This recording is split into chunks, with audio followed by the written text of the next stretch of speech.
Salutations distinguées à toute la famille Madridista Sport. J'espère que vous allez bien, peu importe où vous regardez cette vidéo à travers le monde.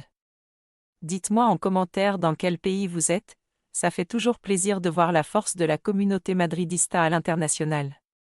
Aujourd'hui, on va analyser deux informations très inquiétantes qui secouent actuellement le Real Madrid.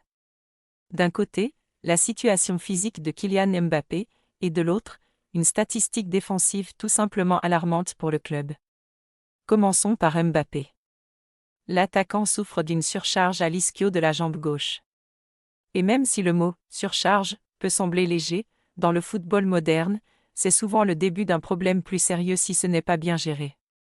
On parle d'un joueur explosif, basé sur la vitesse, les appels, les changements de direction. Donc forcément, la moindre gêne musculaire peut impacter directement ses performances. Ce qui est préoccupant, ce n'est pas seulement la blessure, mais le timing. On est dans une phase cruciale de la saison où chaque match compte. Si Mbappé n'est pas à 100%, ça réduit énormément l'impact offensif de l'équipe. Et on l'a déjà vu ces dernières semaines, quand il est moins tranchant, le Real Madrid devient plus prévisible. Maintenant, parlons du deuxième point, la défense. 10 matchs de championnat sans clean sheet. 10. C'est une statistique qui fait mal, surtout pour un club comme le Real Madrid. Ça veut dire que l'équipe encaisse au moins un but à chaque match depuis un bon moment. Et ça, ce n'est pas un problème individuel, c'est un problème collectif. On peut analyser plusieurs causes. D'abord, l'équilibre de l'équipe. Le Real joue souvent avec une mentalité offensive, ce qui laisse des espaces derrière. Ensuite, il y a la question de la concentration.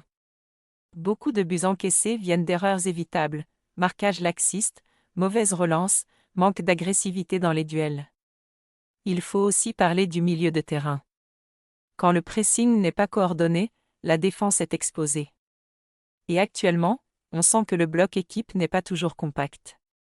Résultat, les adversaires trouvent trop facilement des espaces entre les lignes. Et là, tout se rejoint. Si Mbappé est diminué devant, et que derrière ça encaisse systématiquement, ça crée un déséquilibre énorme. L'équipe doit marquer plus pour compenser, et ça met encore plus de pression sur l'attaque. La vraie question maintenant, c'est, comment le Real Madrid va réagir ? Est-ce que le staff va gérer Mbappé avec prudence ou prendre des risques ? Est-ce que des ajustements tactiques vont être faits pour solidifier la défense ? Parce qu'à ce niveau, continuer comme ça peut coûter très cher dans la course au titre. Ce genre de période est révélateur. C'est là qu'on voit le caractère d'une équipe, la capacité à corriger les erreurs, à rester solide mentalement. Le Real Madrid est un club habitué à surmonter les crises, mais encore faut-il prendre les bonnes décisions rapidement. En conclusion, entre l'incertitude autour de Mbappé et les grosses lacunes défensives, le Real Madrid traverse un moment délicat. Rien n'est perdu, mais il y a urgence à réagir. Les prochains matchs seront décisifs pour la suite de la saison. Merci à vous d'avoir suivi cette analyse sur Madridista Sport. N'oubliez pas de liker, de vous abonner, et surtout dites-moi en commentaire, dans quel pays vous regardez cette vidéo.